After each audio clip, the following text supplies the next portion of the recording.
दोस्तों, आज की कहानी है बहू ने सास का दिल कैसे जीता। कहानी अगर पसंद आए तो वीडियो को लाइक और सब्सक्राइब जरूर करना। माँ जी, मेरी तरफ से ये पैसे रख लीजिए, गैस का सिलेंडर मंगवा लीजिएगा और अब ऑफिस खुल जाएगा और फिर आना कब होगा मेरा क्या पता। नंदनी ने कहा, रहने दे, अपने पैसे अपने पास में रख ले, नहीं चाहिए तेरी भीख।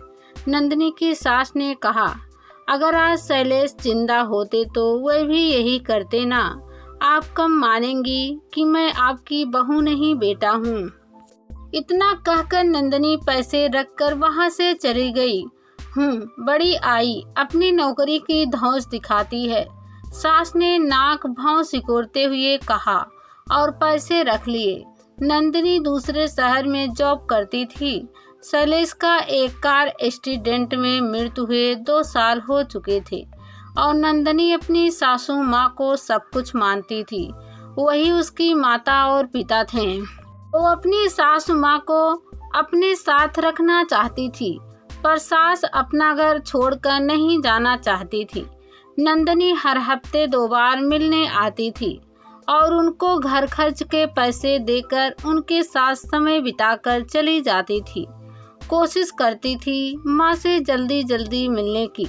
सासू माँ नंदनी के पैसे नानुकुर करके ले लेती थी, पर उसे बहुत कोसती थी। नंदनी कुछ नहीं कहती थी। एक दिन जब नंदनी माँ से मिलने पहुंची तो उसने सासू माँ को पड़ोस वाली काकी से बात करते सुना। काकी कह रही थी, अब तुम नंदनी की दूसरी शादी कर दो, कब तक यहाँ बैठा के रखोगी। सास ने कहा, सही कह रही हो काकी, अब यह भी तो बोझ बन गई है। मेरे साथ तो कितने सारे रिश्तेदार हैं। नंदनी को यह सुन के बहुत दुख हुआ, फिर भी आंखों के आंसू छुपाते हुए बोली, काकी आप जाइए यहाँ से, आप मेरी शादी की चिंता ना करें। माँ, मुझे किसी से शादी नहीं करनी, मैं बस आपके लिए जीना चाहती हूँ, मैं अकेले ही काफ़ी हूँ। अचानक सासू माँ को चक्कर आ गए और वहीं जमीन पर बेहोश होकर गिर पड़ी। नंदनी माँ माँ कहती हुई माँ की तरफ दौड़ी। उसने तुरंत डॉक्टर को बुलाया। इनके शरीर में खून की कमी आ गई, खून चढ़ाना जरूरी है। डॉक्टर ने कहा, डॉक्टर साहब, मैं इनका बेटा हूँ, मेरा खून चढ़ा दीजिए। नंदनी ने कहा। नंदनी का खून माँ के खून से मैच कर गया और सासू माँ को खून चढ़ा दिया गया। सासू माँ होश में आ गई थी। नंदनी ने पूछा, माँ कैसी हो? हट, जब देखो जिद करती रहती है, शादी नहीं करेगी, पहाड़ जैसी जिंदगी कैसे काटेगी। देख, आज मेरे रिश्तेदारों ने जान बचाई मेरी, तू फालतू की फिक्र करती है, सासू माँ ने कहा झिझकते हुए पास बैठी नंदनी से। ऐसे रिश्तेदार माँ जी, नंदनी जैसी बहू पाके आपको भगवान का शुक्रिया करना चाहिए। नंदनी ने तो वह काम किया है जो कोई सगा बेटा भी नहीं करता। रिश्तेदार तो कोई नहीं आया, आपका हीरा है आपकी बहू।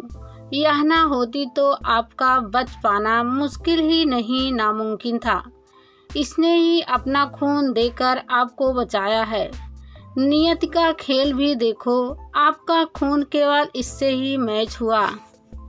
यह तो आपके बेटे से भी बढ़कर है, डॉक्टर ने कहा। यह सुनकर सासू माँ की आंखों से अश्रुधारा बह निकली। बेटा, मुझे माफ कर दे, तूने तो सच में एक बेटे का फर्ज निभा दिया। जिन्हें मैं कल तक अपना समझ रही थी, वो तो मेरे पास ही नहीं है। मैं कितनी गलत थी।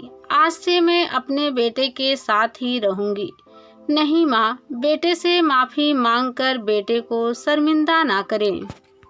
अब तो आप अपने बेटे के साथ ही जाएंगी, नंदनी ने माँ के गोदी में सर रख कर कहा। सास ने नंदनी को अपनी छाती से लगा लिया और दोनों खुशी खुशी रहने लगीं।